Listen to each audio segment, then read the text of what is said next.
they were on the front foot early on, which is why they scored that early goal from Gabriel, the earliest goal, as we mentioned, since you scored at Anfield in the 90s. Just 4 minutes in, let's look at that goal, because it was Gabriel that got the opener at Anfield. Yeah, but the thing is, Arsenal started this with the press, Jules. And that's what I was thinking was going to happen in the game. I thought this was the pattern of the game and this is what we were going to do. Because this is where you can get to Liverpool and you can cause them problems. If you press there, you win the ball back, and like we're in their last third, and that's where we want to attack them. And again with the goal, you know, Liverpool trying to start their line in front of, you can see the line there, trying to start, have to drop back in. But obviously when you drop back in, you know, there's no way that Gabriel, you can see he's onside there. There's no way Gabriel's going to let Konate get back in. This is why there it is. He's not letting him get back in. He's trying to get back in that side, and in the end, it's a great ball in from Ødegaard, and then he gets a free header. And that is why I always find that ploy by defenders really, it's a real gamble. Because now Gakpo's got to try and come across. He's not there in time. Gabriel gets a free header. So I was quite pleased with that. But other than that, I didn't see too much of our closing and pressing to win the ball back high to try and punish them. It didn't happen enough. What do you think, from Liverpool's point of view, I just think as a striker, and obviously striker as well, when you stand offside, Jules, to start with, before the ball comes in, you're standing there so you can't get grabbed, basically. And you're always going to pop offside, or pop back onside for a split second. The only time those Arsenal attackers are going to be onside is literally for a split second as the ball's about to come. So you're standing offside, about to kick it on and then off, and you actually go into, if they're the gaps, you pop into these gaps in the middle and then come back on, you know, off in an offside position. And I just wonder how, if you were managing, how do you prevent that from occurring? It's a really difficult one. I think the only thing I can think is if you go back to the 6-yard box and everyone just attacks that way. Well, I think that's better, because you're gambling too much, Michael, on the fact that, like, they might be offside when they try to come back, but then you've got to try, and as a defender, to make sure that you do get on the right side, so then you can challenge Gabriel Magalhaes, because in the end, you start where they've all started the line. Arsenal's in front of the line. They're doing the thing to get back onside. Now Konate is trying to get back onside, and Gabriel's just stopping him. So it's something, I would not take that chance there. I think that I would have Gabriel and Konate going for it together, just a man on man, and see who can win it, rather than you give somebody the chance to get in ahead of you. From a defensive perspective for Liverpool, that would have been particularly disappointing, because Arsenal have been so good from set plays this season. It's been one of the standouts. I think in terms of open play goals, only Luton have created less. So set plays, you know, that's where they're going to be dangerous. Yeah, and set plays are something you can work on, aren't they, in training? I think all managers, all squads, all coaches are really disappointed when they concede on set plays. It's an opportunity, don't get me wrong, to score. However, if you do everything right, then really you shouldn't be conceding on a set piece. So, yeah, Jurgen Klopp will probably go back to that, because I mean, there will be other teams that are going to do that against you. And as I say, I mean, the other alternative is you hold the line, and when the ball's about to be played, you actually keep that line, because when we saw the clip, they do drop about another, you know, a yard or two before the ball's kicked, and then they're all chasing. They're chasing a yard or two before the ball's kicked, and then they're all chasing. They're chasing on the way back, all running towards goal. So own goals come into play, losing your men come into play. So it's quite a difficult one. I think Arsenal deserve credit for doing what they did, but it's an interesting one for the Liverpool squad to work out. 1-1 between Liverpool and Arsenal in an all-action clash at Anfield. Let's go back to Merseyside now, where we get post-match reactions from Liverpool boss Jurgen Klopp.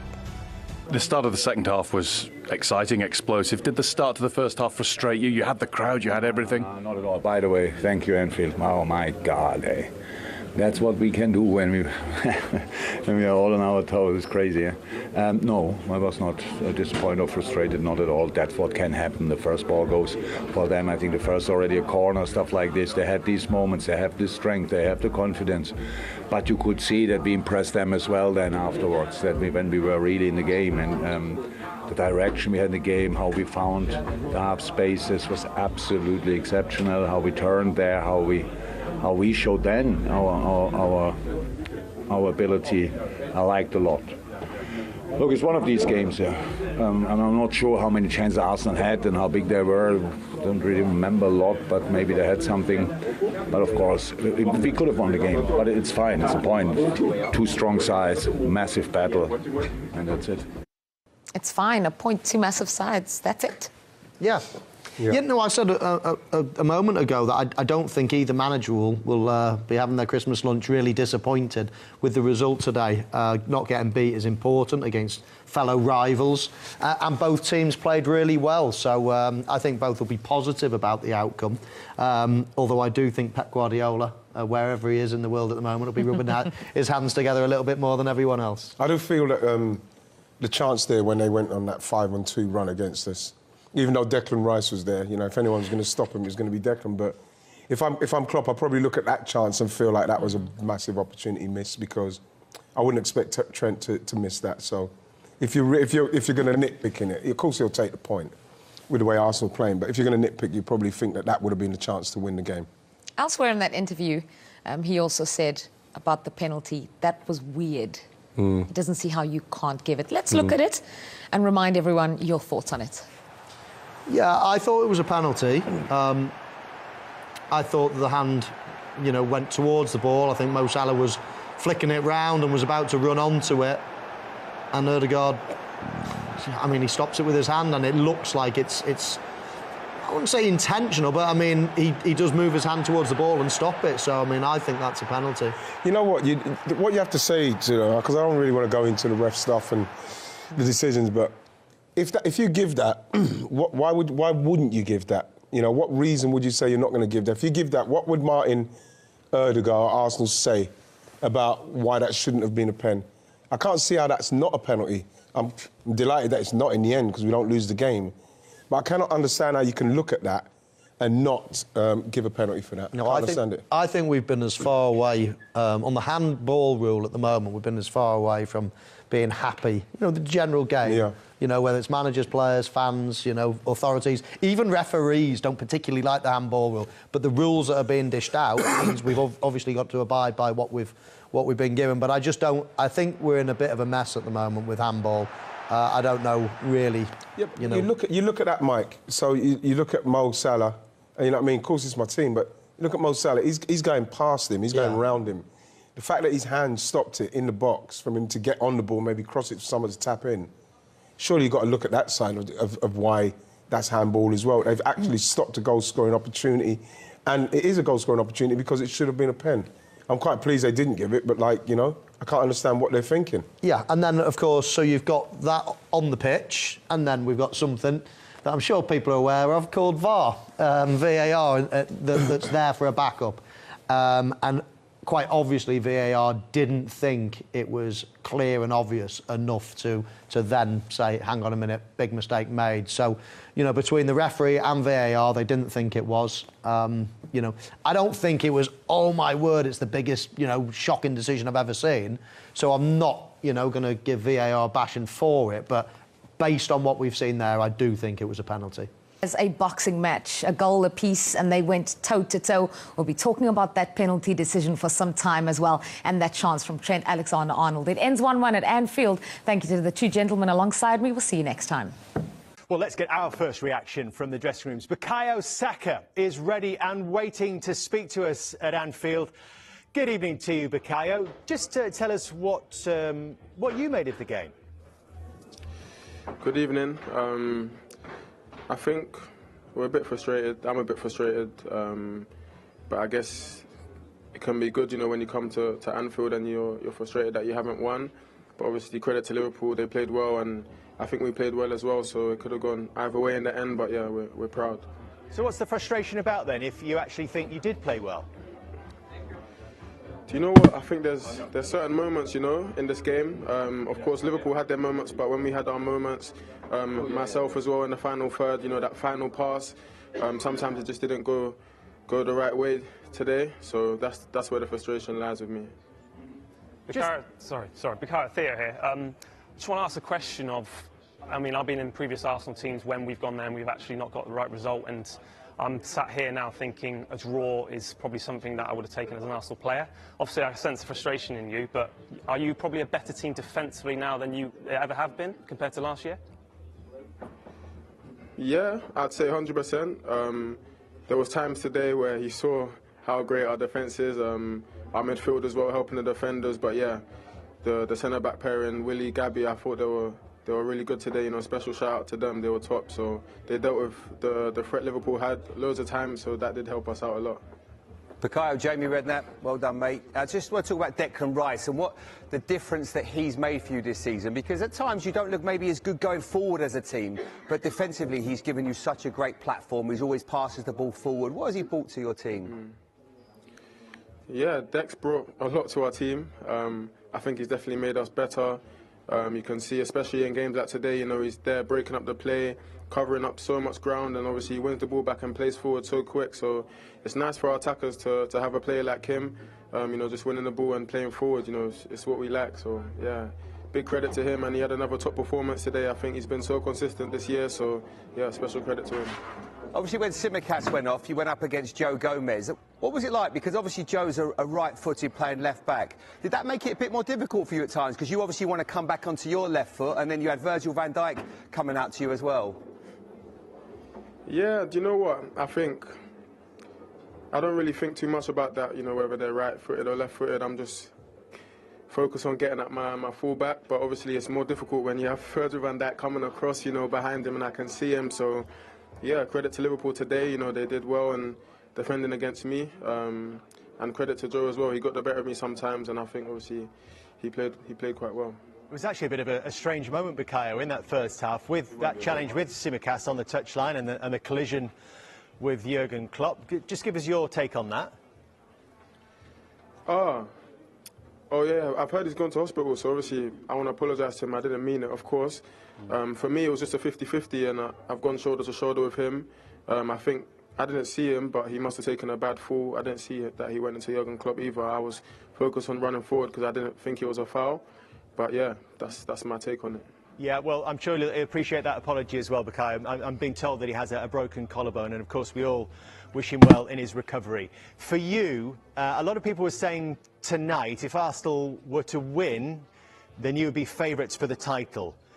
It hasn't happened, but do you see this as being a point closer to your ambition this season?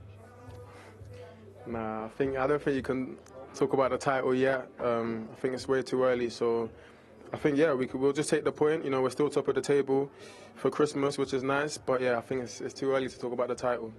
All right, enjoy your Christmas, Bukayo. If you get the time to celebrate and enjoy some nice presents and some Christmas dinner with your family. Yeah, I'll try to. You too. Merry Christmas, guys. Thank you. Merry Christmas, Bukayo. Well done, mate. Not getting drawn into title talk yet. It's not just that Arsenal are top at Christmas. We've only one game away from being halfway through the season. Is that slightly more significant, perhaps? Look, we can stand here and talk about the title. Of course, like, I sense frustration because it was a chance tonight. It was a Liverpool team that weren't playing at their best as well, so you can see that as an attacking player. Toughness, a steeliness now about this Arsenal team. Yeah, I wouldn't say this team right now is as free-flowing as the one this time last year. They were magnificent. They're blowing teams away, in control of matches. But what they do look is they look strong. They look like can handle every situation, set pieces for and against. They're in a great place, and I don't even think they've hit top gear yet. I don't think the quality of Man City's been quite there yet. I'm not sure even with Liverpool. I still think there's more to come, and certainly with Arsenal. Right now, for them to be top of the league, and I just don't think they're clicking as much as they would like, but they're still in an unbelievable position, and I do honestly think there's more to come. It's an interesting. Jurgen to a neutral, that looked a brilliant, breathless game between two top sides. How did you see it? Yeah, with a massive shadow with Kostas Tsimikas, obviously collarbone is definitely broke. All the rest we have to see. So out for a long time, which is hard to swallow for us with the Robbo situation. Yeah, besides that, obviously Arsenal had a better start. So first and foremost, after all the things I said in the last week, I have to say thank you, Anfield. That was exceptional. And they had a better start. They had started, I think, with a corner, if I'm right, then the free kick. They do that really well, but we could have done slightly better. It was close, so it was probably nearly offside and then onside. That's fine. Scores that ball. But after that, we found really a way into the game, and then we were there. And after half-time, we should have scored. If we would have won with that, I don't know, but we should have scored there because we had the moments. The high press was exceptional. They are really good. They're really confident. But in that moment, in these 10, I don't know, 15, 20 minutes, we had them. We shattered them slightly, like in the system. They felt the system a bit shaky, and that we should have used that. And that's our quality Arsenal again. We lost a bit control because you open one space and they are ready to go. And I respect that a lot. And in the end it's 1-1. It's quite more than before against a really strong side. Good. I'm not sure if you can use the word reality check in a positive way. Like say, okay, if we were not 100% sure where we should be in this table, then now we know that's the area we belong to, and now we have to go from here.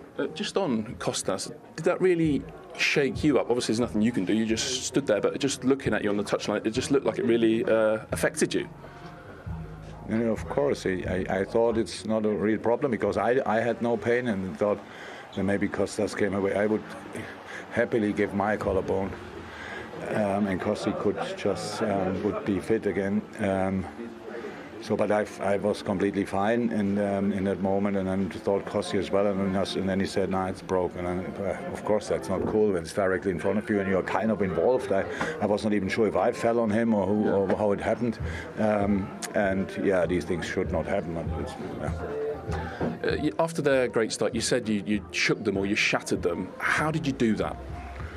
Just by doing the stuff we want to do in the first place. So it's clear the games like this against an opponent like that, they have quality and you cannot defend them all the time perfectly. They caused us problems with the things. We caused them problems later on. Finding the midfielders, half space, turning, going. We were calmer in the build-up because we started then when we got in the game. It was super intense, and we knew we cannot play a game like this for 95 minutes. So we had to mix it up.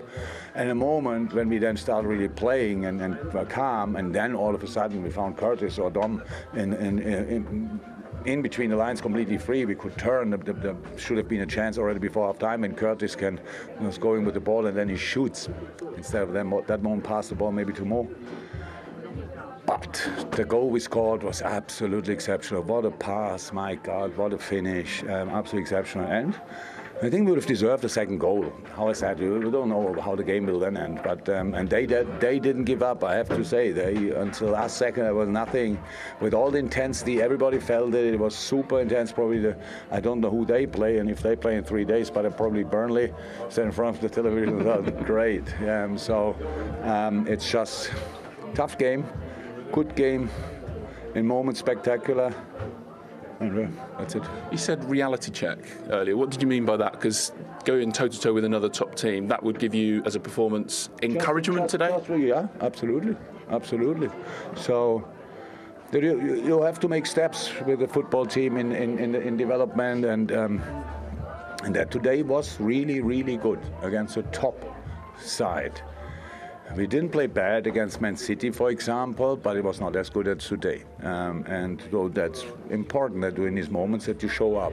We have to show up in all the games. And now we have obviously massive problems. Players will not come back quick enough, and we have to go again and all these kind of things. But anyway, for us tonight, it was absolutely exceptional, and I love it. I love the performance. I love so many things about it.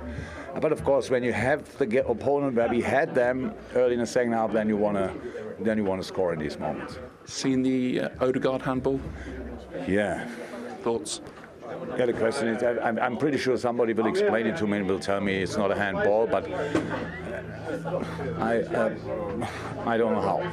I don't say the ref can see it because I have no clue where he was in that moment, but that's not another question. When somebody sits in his office, how can he not come to the conclusion? And it might be maybe worth have another look at it, but who was VR tonight? I don't know. I don't know. Great name. So, okay. Thank you, Jürgen. Scratch his head on that one a little bit. What was interesting hearing him talk about the intensity of that second half performance. They won the ball in the final third today, Liverpool, 9 times, but 4 of those were in the first 7 minutes of the second half. Does that come from his words, his intentions, Absolutely, the crowd? Yeah. It's a bit of both. The crowd will obviously get you going, but I think at half-time what would have frustrated him was the fact that Arsenal did to Liverpool what Liverpool normally do to teams, especially the away team, and I'm sure he said to him, we've got to start well. Don't get me wrong, Arsenal lost it a couple of times. They were trying to overplay, but once Liverpool start to strangle you like that, it's very difficult to try and play out in that kind of environment, and then the pressure gets to you. But in fairness, they withstood it, and there wasn't really that many chances. I'd said at half-time, David Raya, this is going to be the biggest 45 minutes of his career. Didn't really come. It didn't really materialise. You know, the one big chance was Trent Alexander-Arnold, and, you know, that didn't happen. He'll be, in a way, delighted with his team because there was obviously a big week, winning midweek in the Carabao Cup. But today was one of those when he'd probably just be kicking himself. And I go back to nowadays with football, the way the modern game is, a lot of it's about subs, bringing people on to make a difference. And he'd have been so disappointed, especially with Nunes and Gravenberch, because that was a great time, 22 minutes to go before the end of the game, to come on and light the place up. And they didn't. It almost lost momentum from those two coming on instead of being an improvement. And that would be a huge disappointment for him because he's a big believer in the subs making a difference. The language you used, Theo, around development of his team, the growth of his team, is this very much a Liverpool side that's still evolving, do you think, before becoming the finished article again, potentially? I think you've got to look at how far they finished off Man City from the title, and they're a lot closer than they were before. They've got new players that he's integrating, but I feel like they have actually integrated really well into the system that Klopp wants to play, from the pressing side of it, like we were just saying about that. But Arsenal were there for the taking tonight. They really were. They really were. And I felt like that 10 minutes they had to, like you said, they had to get that goal just to nick it. But I would say that there's definitely a massive improvement. I still feel like Liverpool are going to be right at the end of the season. I really do. And challenging for Man City and Arsenal. But he'd be really disappointed. I sense a lot of disappointment again in that. It's quite a frustrating night I feel like for him. I really did think that. And the Tsimikas injury is a real blow for a number of reasons. One, we obviously haven't got Robertson at the moment, but it also might change a little bit how you have to utilise Trent Alexander-Arnold, because at times you could play Joe as a right back and then you could play Trent in midfield, but now you haven't really got many options at right back, and you certainly haven't got any options at left back because Joe Gomez is probably going to have to do that. There isn't anybody, unless there's somebody, under 21s that he wants to give an opportunity to. So it looks like that Trent might have to find himself back playing right back just for a little while until you get Robertson back, who probably mid-late Jan, you say? Yeah, I think so for Robertson. That's the indication, certainly. It's a headache. But Joe did a great job today. He did when he came on. He made a difference as well, didn't he? But it's a problem that Liverpool didn't need in this really busy festive period as well. We can actually hear from Trent Alexander-Arnold now. He's with Patrick. That looked an intense, top-level game from the sideline. What was it like to play in? Exactly that, intense. I think we expected that coming into it. They're a top team, as are we. So we knew we needed to match them. We got off to a difficult start, but fought our way back into it, performed really well, had great spells in the game, and of course we could have won the game on a different day, but I think the point each is one that is probably encouraging for both sides. It shows where we both are in the season and what we can achieve, so I'm sure both teams will look at the game in a similar way that we both deserve the point from it. How testing was that start, and how did you fight your way back and get yourselves on top? Just mentality, really. Of course, you want to start better, but they got off to a better start. They had a couple set pieces from early, and just started with a bit more momentum than we did. And I think from that, it woke us up. We were working hard, we dug deep, and we were able to find a way back into the game. Excellent finish from Mo, and we had our chances to go and win it. Excellent finish from Mo, excellent pass from you. Just tell us, do you, because of the way Zinchenko plays and he likes to tuck in and influence the game, do you know there's going to be space in there? Yeah, they play a high line, with Mo's speed. It's one that if I've got time and space on the ball, I'll look for him. I'll look for the forward players. I try and play forward as much as I can.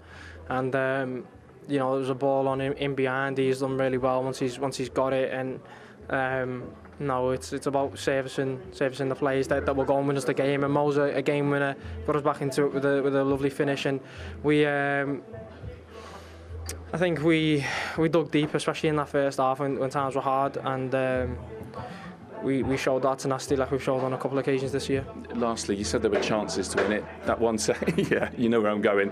Did it just, in your defence, sit up on you a little bit? Yeah, I think it bobbled just as I've gone to hit it. I think it's one of them. I need to score. It's you know, it's probably a position I don't find myself in too often, but you know, through on goal like that, you need to be finding the back of the net. So you know, it was close, but I think as a team we created our chances, and on a different day, you know, a decision or two that goes our way as well. That handball, do you mean, Odegaard? Yeah, of course. I think, you know, from Liverpool perspective, that's always bound to be a handball from our point of view. Decision didn't go our way for whatever reason, and we, you know, that probably gets us back into the game and gets us another goal if we go and put it away. So, you know, from our point of view, we see it as a goal, but it's as a penalty. But you know, decisions didn't go our way. Thank you, Trent. Thank you, Mikel. What a test for your team overall. Do you feel like you came through it? We absolutely came through it. I think the boys were incredible. It's one of the most intense, hectic games that I have witnessed in 20 years in this league, and that tells you a lot. I think it was an unbelievable game of football with two teams that they really raised the bar today to a different level. Both wanted to win it, and there were moments for each side during the game, even though I think at the end, the last 15-20 minutes, our team really wanted to win the game, and we didn't find the right pass, the right quality moment in the final third to achieve that. Yeah, like you said, so hectic, so intense. Why was it that way? They are the best team in the world and doing that. The ball goes out of play, you have a good chance with Gabriel Jesus. In 5 seconds, the ball is in your box, you know. And that turning around and not leaving the game every second, you can really pay it off. Look what happens in the corner. You have a corner, a set piece, and we discussed that. Great, big chance to score. In 6 seconds, 5 on 1, yeah. Yes. But they are so good, and they've been doing it for many years, and they are exceptional at that. It's a great team. They are a great team. Particularly with the way you started the match. Were you, though, determined to match fire with fire? Absolutely. That's the intention, and this is what this team is about. And one thing is to say it, and another one to do it against the team that plays at that level in this atmosphere today. So huge credit to the boys, because they really, I think they made another big step today to believe that we can go to any ground and deliver these kind of performances. How long today would you say you spent in the washing machine? Us or them? Well, both, I suppose, but for you. I think there were moments for both. Yeah. Do you think you're better when it is like that, when it's wave after wave? You've got two exceptional centre-halves and Declan Rice in front of you. Can you sort of ride out those periods maybe a bit better than you could last season? Yeah, for sure. We missed some big players last year when we came here. And with the game that they propose, they are crucial. There are certain elements that you should have. You want to regain the ball in certain areas against them. And today we've done that, I think, really, really well. We felt comfortable. We knew the game we had to play at times, and then it was a very different game in other moments. Is David Raya worth a mention today as well? I mean, we've asked you lots when maybe it hasn't gone so well for him, but without maybe making any exceptional saves, he looked like a nice, calming presence for his team today. He was really composed, and he played in a height that allowed us a lot of dominance and not having to defend other situations that maybe were necessary in the box. I think he was really good today. And I know in big games you feel like a few decisions have gone against you in recent months. Maybe one go for you today with the Martin Odegaard handball? Well, there were two big decisions. I haven't looked at them. They asked me before, both in the penalty area, so I don't know, I haven't seen them. Sorry, so you're talking about one in the second half, a foul, I think, on... I'm not talking about anything. It's what you guys asked me. OK, so look, top at Christmas. You don't get anything for it, but it shows your body work so far is pretty decent. Yes, it shows the consistency that we've been doing it for 2 years now, being in the same position. We were in a great position in the Champions League, and that's it. You know, this allowed us to have a beautiful Christmas dinner tomorrow with our families, and back to work the next day because we have to prepare West Ham really well. Enjoy your Christmas dinner. Thank you. You too. It sounds like he's really actually quite happy with what he's got there tonight, and maybe sensing a shift in his team compared to last season. Well, talking about shift, he definitely shifted the question about the penalty to me. I think, yeah, no, there is a shift, there's a change, there's a presence about Arsenal. I'm saying maybe not playing as well, but for me, there's just like a stature that Arsenal feel like they can go all the way. When you sign someone like Declan Rice, he's always going to improve any team, and he's got that experience, even though he's relatively young still. And I feel like the players are feeding that energy, and they're all playing for each other, and there's a steel about them. There is a steel about them.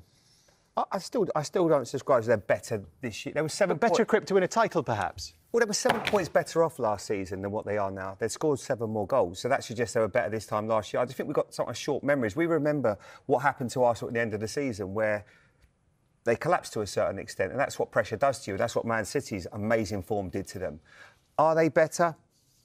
Well, the points would suggest not, but defensively... We'll take this game, Jamie, last season. They drew at Anfield last season, but Aaron Ramsdale was making amazing saves in the final seconds. Right at the end he was, but they were 2-0 up in that game, and they were cruising in that match for long periods. But it's a better Liverpool side.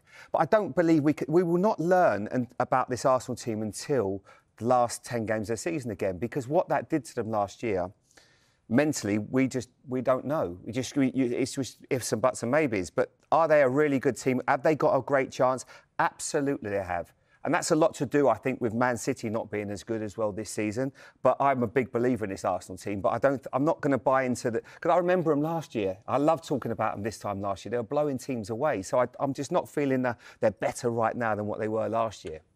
Well, my experience playing Arsenal towards the back end of the season, obviously playing for Saints, and they were very nervy. We sort of felt that, and then because you're closer, the closer you get to a title, you know, people start to, you know, they start to make sort of rash decisions, like obviously Ramsdale did. But you're right. 10 games, let's judge them then. But I like the fact that they're top of the league at Christmas. I'm going to have a good Christmas. It's starts on the bad off for a long time. So makes it easier to talk about them, doesn't it? And let's put a bit of context behind this. Top at Christmas. Roy put me in my place last week when I talked about that. He said you don't win anything at Christmas time, but 6 of the last 10 teams in that position have gone on to win the title. It was Arsenal last season, of course, that slipped up. Does it matter being number 1 at Christmas? Well, Wham would say yes. Wham, I'm number 1. Why not? I mean, they were top this time. They were top this time last season as well. So. Look, if you're an Arsenal fan right now, and what I do like about Arsenal, I think it transmits almost to the fans as well. They were so excitable last year. Everyone, when you went to watch them play, there was a bit of craziness about them. And I got it because they were miles ahead of where they should have been. The year before, they didn't even qualify for the Champions League.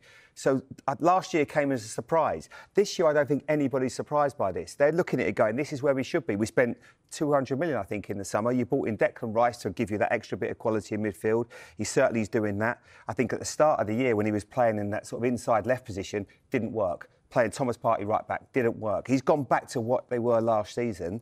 You know, he's brought in the goalkeeper, which is probably one of the bravest moves I've ever seen a Premier League manager make, when he took the Player of the Year last year and brought in David Raya. That is ballsy, whatever way you look at it. So there are aspects of this team which I really like, and an improvement. And if he gets it right with David Raya and they do end up winning the title, that would go down as one of the big decisions any manager's ever made. That, you know, because nobody normally would get rid of the Player of the Year and the goalkeeper that's so important. And it's still lashing down here at Anfield. My name is Derek Ray, and with me is my commentary partner Lee Dixon, and without doubt a match with the potential to bring genuine excitement. It is Liverpool, and they face Nottingham Forest. Thanks, Derek. Well, both managers will be reminding their players how important it is to get off to a quick... Must take the lead here. Oh, he's been denied, and they remain locked together. Well, the goalkeeper has earned his corner there. A fabulous save. But it can't get all the way through. Not the result from the set piece they were looking for.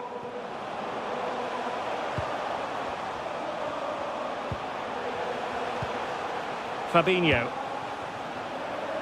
Here's Robertson. Might be able to set up the chance.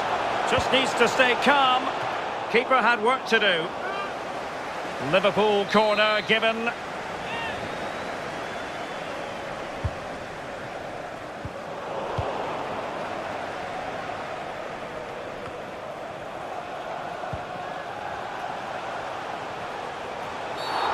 It certainly wasn't a clean tackle, and the referee has got to book him, I think.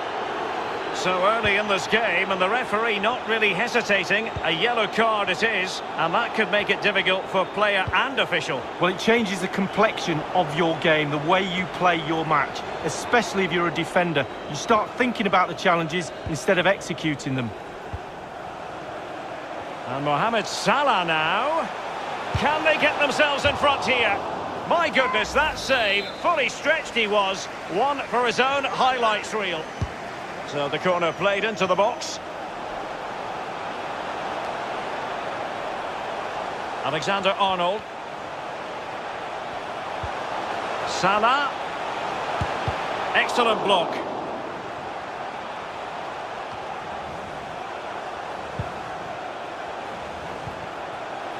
Mane. Chance to cross. Fabinho. Well, it wasn't a simple save to make. And the corner for Liverpool. Well, we always think we know exactly what we saw, but on these occasions the goal decision system comes in handy, Lee. Well, not on this occasion, because it wasn't a goal, and we can all see that, but we'll have another look at it. The tighter issues, yes, but sometimes technology gets in the way. That's just a waste of space.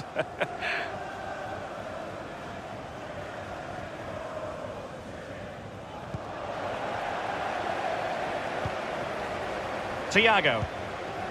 Fabinho now. Liverpool have given it away.